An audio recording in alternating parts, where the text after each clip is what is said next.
হরে কৃষ্ণ। লোকে বলে বিবাহ না করলে ধর্ম হয় না। এই কথাটি আদৌ কি সত্য না মিথ্যা, ঠিক না ভুল, সেটাই আমরা জানব। বিবাহ করেও মানুষের ধর্ম হয় না। ধর্ম হলো ভগবানের দেওয়া নিয়ম কানুন। ধর্মং তু সাক্ষাৎ ভগবৎ প্রণীতম।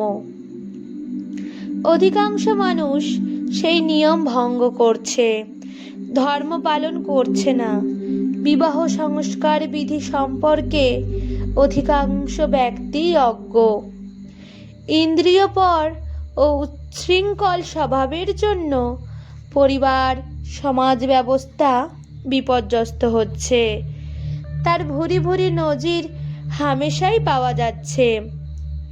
বিবাহ বিচ্ছেদ, বধূ নির্যাতন, বধূ হত্যা, পতি হত্যা, আত্মহত্যা, ভ্রূণ হত্যা, নাবালক শিশু হত্যা, ভাতৃবিরোধ, সম্পত্তি দখল, কুটুম্ব বিরোধ ইত্যাদি অঘটন প্রতিদিন দেশের কোথাও না কোথাও যেভাবে ঘটে চলেছে, তা থেকে কারো বুঝতে আর বাকি নেই যে বহু মানুষের বিবাহিত জীবনের আনন্দ নারকীয় বিষণ্ণ জীবনে পরিণত হয়েছে। তাদের বিবাহ করার ফ্যাশনটাই শেষে বিভীষিকা হয়ে দাঁড়িয়েছে। যদিও তারা প্রথমে জেনেছিল সেটি তাদের কতই না সাধের শুভ পরিণয়। বিবাহ কথাটির আক্ষরিক অর্থ হল বিশেষ রূপে বহন করা, অর্থাৎ পারিবারিক দায়িত্ব এমনভাবে বহন করতে হয় যাতে বিবাহিত জীবন নারকীয় জীবনে পর্যবসিত না হয়। আবার দেখা যায় অনেকে বিবাহ করছে না, অথচ বিবাহ বহির্ভূত উচ্ছৃঙ্খল সংখ্যে লিপ্ত হচ্ছে। কেউ বা বিয়ে পাগলা হয়ে ঘুরে বেড়াচ্ছে। সেই জন্য শ্রীল প্রভুপাদ নির্দেশ দিয়েছিলেন বিবাহিত হয়ে শান্তিপূর্ণভাবে জীবনযাপন করতে।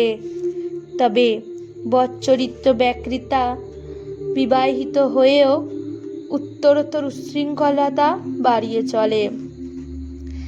যারা ভগবদ ভক্তি অনুশীলন করে না, তাদের সব দিকই পরিণামে গণ্ডগোল। শাস্ত্রে বলা হয়েছে যে সমস্ত যজ্ঞ অনুষ্ঠানের উদ্দেশ্য হচ্ছে ভগবান শ্রীহরির সন্তোষ বিধান করা। বিবাহ অনুষ্ঠানও একটি যজ্ঞ, বিবাহ যজ্ঞ। বর বধূ যদি ভক্ত না হয় তবে তারা কখনোই ভগবানের সন্তোষ বিধান করতে পারবে না। অভক্তের বিবাহ অনুষ্ঠান কখনোই শুভ নয়। অমল পুরাণ শ্রীমদ্ ভাগবতে নির্দেশ করা হয়েছে যে ভক্তিপথের উপদেশ দ্বারা যে ব্যক্তি তার পত্নীকে মৃত্যুরূপ সংসার চক্র থেকে মোচন করতে পারবে না, সেই ব্যক্তির বিবাহ করা উচিত নয়। সে কারো পতি হওয়ার উপযুক্ত নয়। আবার বিবাহের পূর্ণতা লাভ হয় সন্তানের পিতামাতা হওয়ার মাধ্যমে। কিন্তু পিতামাতা যদি সন্তানকে জন্ম মৃত্যুর ভবদশা থেকে উদ্ধার পাওয়ার পন্থা না শেখাতে পারে, তবে তারা পিতামাতা হওয়ারও যোগ্য নয়।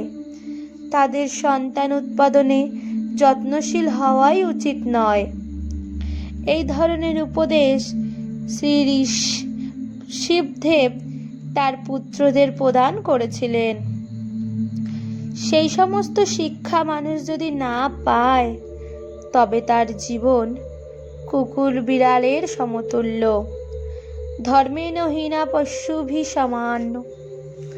তাই মানুষকে ধর্মপরায়ণ হতে হবে, ভক্তিময় জীবন গ্রহণ করতে হবে। তারপর সে বিবাহ করুক আর নাই করুক, তাতে কিছু যায় আসে না। গৃহে থাকো বনে থাকো, সদা হরি বলে ডাকো।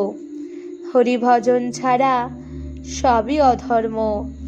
হরিভজনের অনুকূল হলে সমস্ত অনুষ্ঠান ভালো, হরিভজনের প্রতিকূল বিষয় গ্রহণ করে যে সমস্ত অনুষ্ঠান তা পরিণামে মন্দই হয়। হরে কৃষ্ণ কৃষ্ণ কৃষ্ণ হরে হরে, হরে রাম রাম রাম হরে হরে। রাধে রাধে।